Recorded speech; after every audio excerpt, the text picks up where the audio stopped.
Hello there and welcome back to my channel, or if you're new here, hi, my name is Nesli and I'm a pattern maker.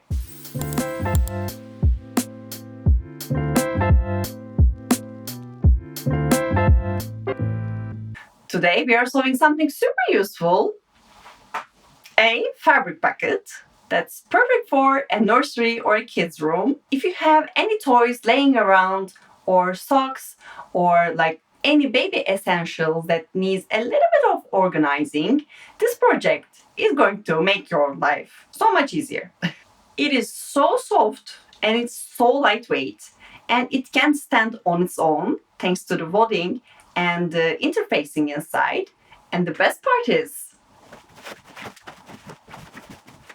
it is reversible. So you can flip it inside out anytime and you'll get a totally new look.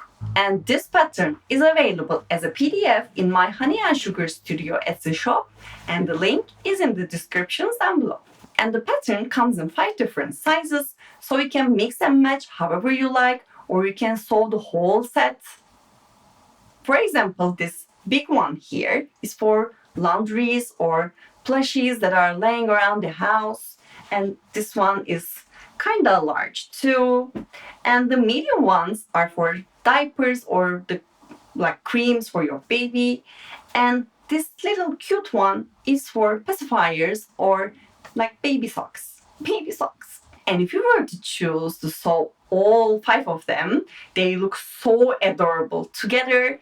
I think it would be so satisfying to see them all lined up on a nursery shelf, perfectly matching and ready to hold all the necessary things. But of course, you can use them anywhere else you want. For example, on your desk, in the bathroom, or organizing all of your sewing tools if you want. And in this video, I'm going to show you how to make one from start to finish, like cutting, fusing, quilting, and sewing everything together step by step. It's a really relaxing and really easy project to make. So by the end, you'll have this little cute fabric bucket. Alright, so if your fabrics, interfacing, and wadding are ready, let's start sewing. For this project, you'll need a few materials: your main fabric, lining, interfacing, and wadding, plus a matching thread, of course. For my version, I'm using a cotton main fabric and a cotton lining. Both have a lovely texture that works perfectly for this design. The interfacing I'm using is also cotton, lightweight and fusible on one side. It's soft, but it adds just the right amount of structure. And for the wadding, I'm going with a polyester one, around 120 grams, nice and fluffy, perfect for giving the bucket that cozy padded look. Let's start by cutting and preparing all of our fabric pieces according to the pattern. I'm stacking my interfacing, lining and main fabric together. Since I can cut my pattern pieces on a single layer, I save time by cutting all 3 layers at once. Make sure that all 3 layers fully cover the pattern pieces. And of course, I pay attention to the grain line.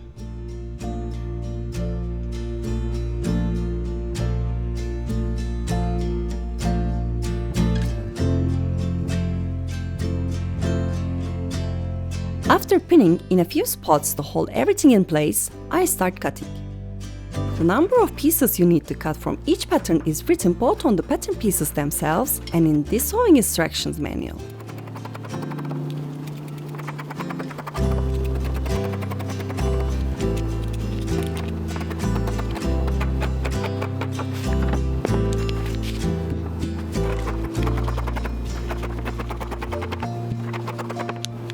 Make sure to pay attention to how the pieces are placed on the fabric, and don't forget to transfer all the notches. These little marks will help you line everything up perfectly later on.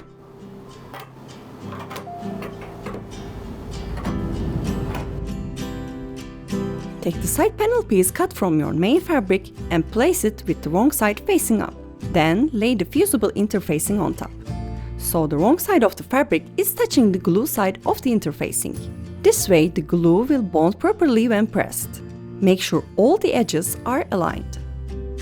Now, it is time to fuse the interfacing. Press straight down from the center without sliding the iron side to side. This step gives the fabric its structure and helps it stand up nicely later. Make sure to follow the instructions on your interfacing package for the right heat setting and pressing time. Do the same for the bottom piece cut from your main fabric. Place the wrong sides together, making sure the notches are aligned, and fuse them together with the iron. Once everything is fused, take your side panel piece with the interfacing right side up and place it on a firm surface, like a cotton mat. Put your paper pattern piece on top, with the fabric's right side facing up. Pin them together in a few spots, making sure the pins don't sit directly on the lines. We'll use a tracing wheel here. It has tiny teeth that transfer the dashed lines from your paper pattern onto the fabric, leaving small dotted marks. It's a simple but super useful tool for marking quilting or stitching guides. If you don't have a tracing wheel, no problem. You can poke small holes along the dashed lines with pins and then mark through them with a heat erasable pen instead. Apply enough pressure with your tracing wheel so the little teeth leave dotted marks on the fabric. Do this for all the vertical dashed lines inside the pattern.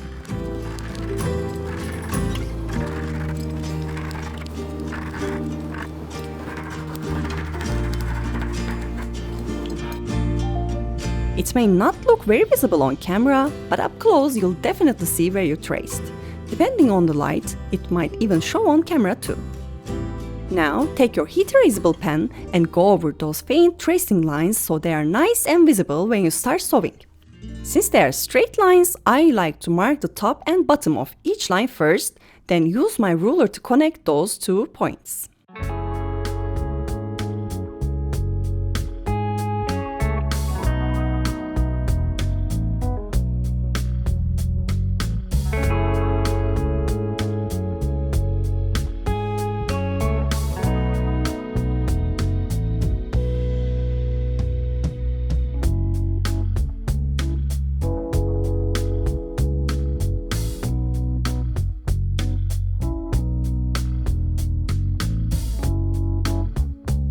Then repeat the same process for the bottom piece. The only difference here is to make sure the 2 notches at the top and bottom match the notches you transferred onto the fabric. Since the center vertical line aligns with these notches, this step is really important.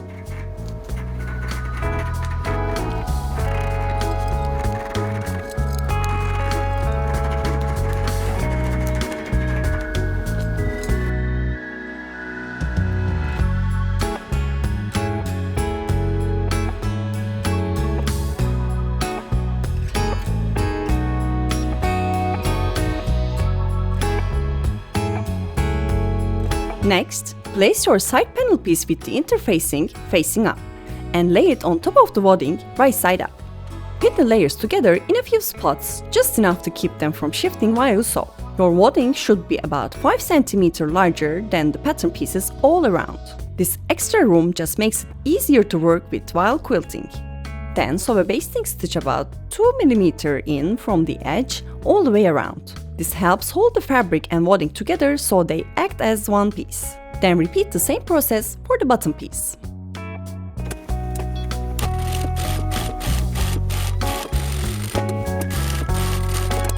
When sewing the scalloped edge, stitch very close to the edge. Since the seam allowance here on this edge is only 5 mm, make sure your stitching stays within that line.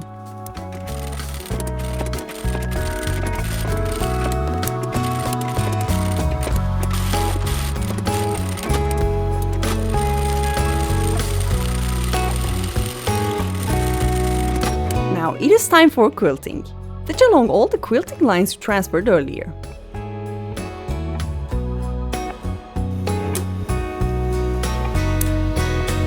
While quilting, always sew from top to bottom, gently pulling the fabric outward with both hands to keep it as flat as possible. This helps prevent any puckering or bunching as you go.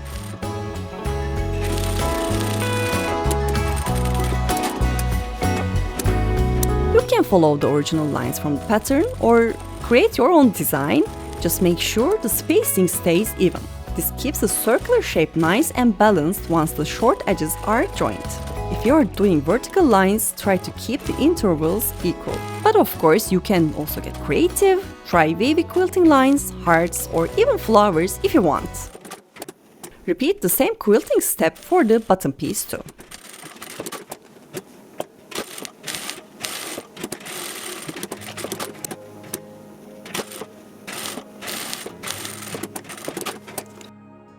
Once you have basted and quilted, remove all the pins. Now, trim off the extra wadding. Carefully follow the fabric's outline so everything stays neat and even. When cutting around the scalloped edge, go slowly and take your time.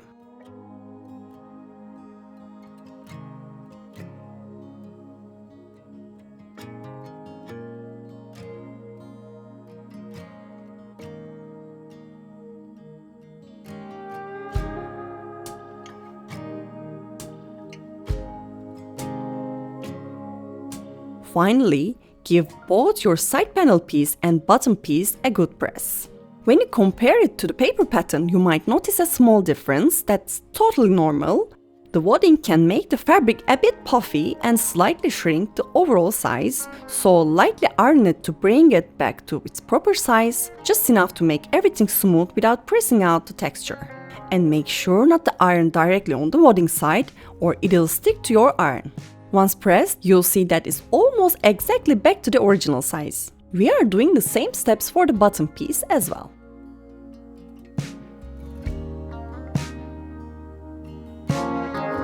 Now, it's time to give your bucket its shape.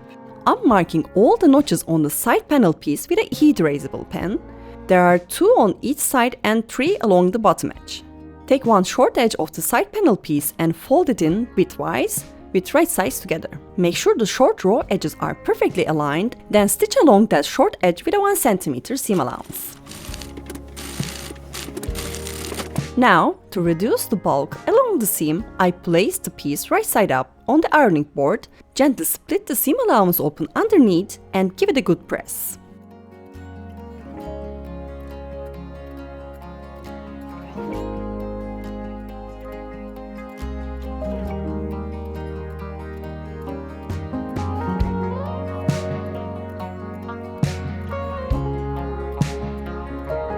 Next, grab your bottom piece. It has 4 notches, I'm marking them as well. Now, using these 4 notches, I'm going to match 4 points along the bottom edge. 1, 2, 3, and the side seam. I start joining them with right sides together. First, I take this notch and match it with the seam line. But I'm joining them from the bottom piece side because we'll be sewing from this side. When sewing a circular shape, it's always easier to sew from the more circular piece side. Then again, with right sides together, I match this notch with this one.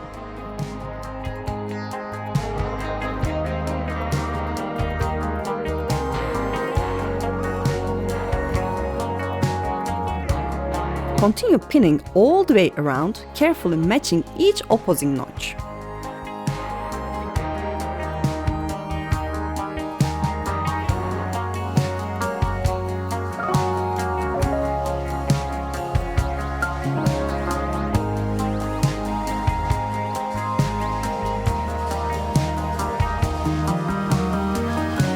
Once everything is pinned, align the raw edges evenly around the circle.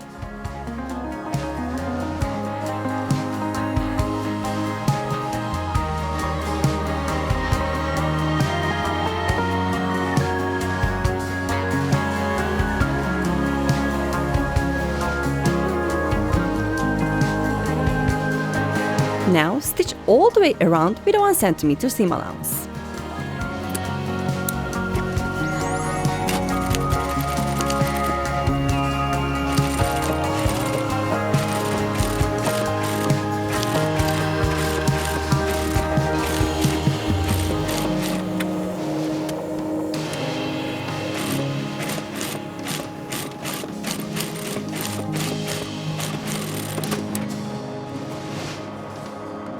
After sewing, turn the piece right side out And that's your first bucket done. Set it aside for now, we'll come back to it later.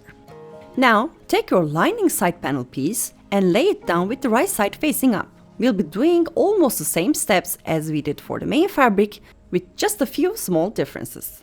I'm marking my notches, then fold the lining piece the same way, right sides together, aligning the short edges, just like you did with the main fabric.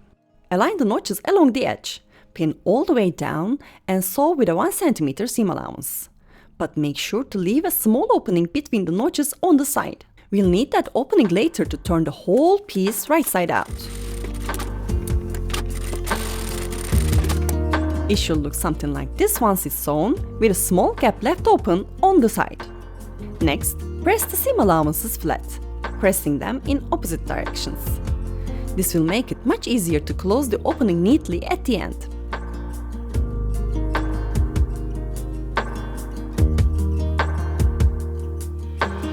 Now, take the bottom piece of your lining. Just like before, you'll see 4 notches. I'm marking those as well to make them more visible. I'm matching this notch with this one, these 2 side notches with the ones here, and this one with the seam line. Again, right sides together from the bottom piece side. Then continue aligning and pinning all the way around.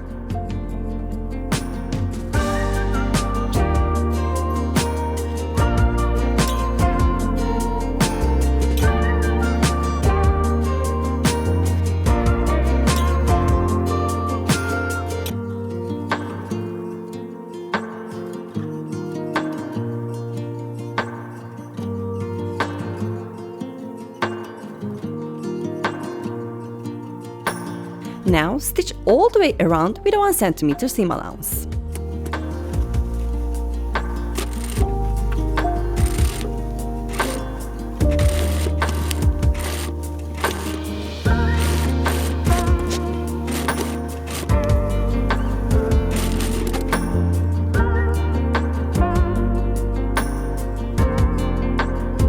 Once that's done, take your bucket with the main fabric and matching a seam line with the seam line of the lining bucket.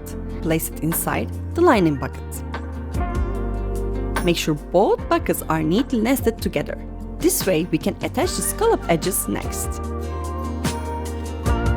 To make sure the seam lines match perfectly, place a pin straight down through both seam lines. We want everything to sit evenly before sewing.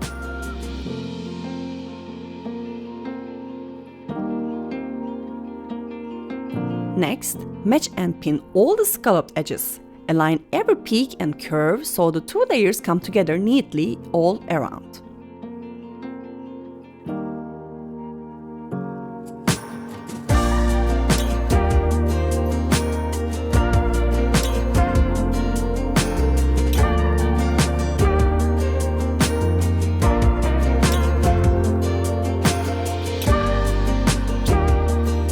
Holding the bucket this way, stitch about 5 mm inside the edge, with the wadding side facing up. This way, each time you reach a vertical quilting line, you can lift your presser foot slightly and know where to pivot. While sewing, simply guide your presser foot along the scalloped edge to keep your stitches smooth and even. The reason we are using a 5 mm seam allowance here is because following a perfectly curved edge like this is much easier when you can just line up your presser foot right along the fabric edge. It also helps reduce bulk inside once turned right side out. If we had used the standard 1 cm seam allowance, we would need to trim the excess later. So this way we are skipping that extra step altogether. At every inward curve, make small clips into the seam allowance, around 3 mm away from the stitching.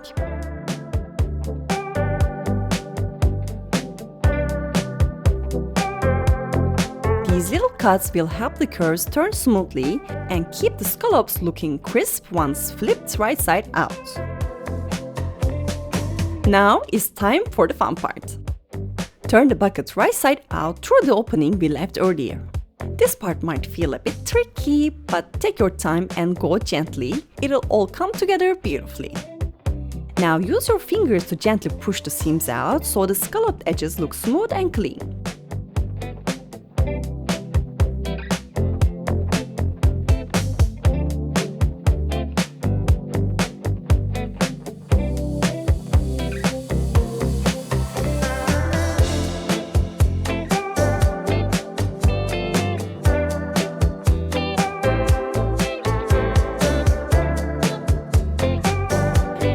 edges look sharper, I press them from the lining side, carefully pushing the seam outward to help the shape show nicely.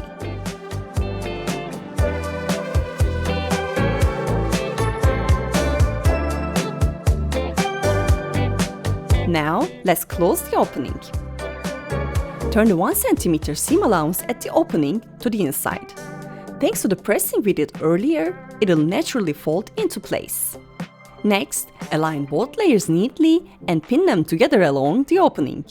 Then close the opening by top stitching about 2 mm from the edge. Or if you prefer a cleaner finish, you can hand stitch it using an invisible stitch so it blends in perfectly.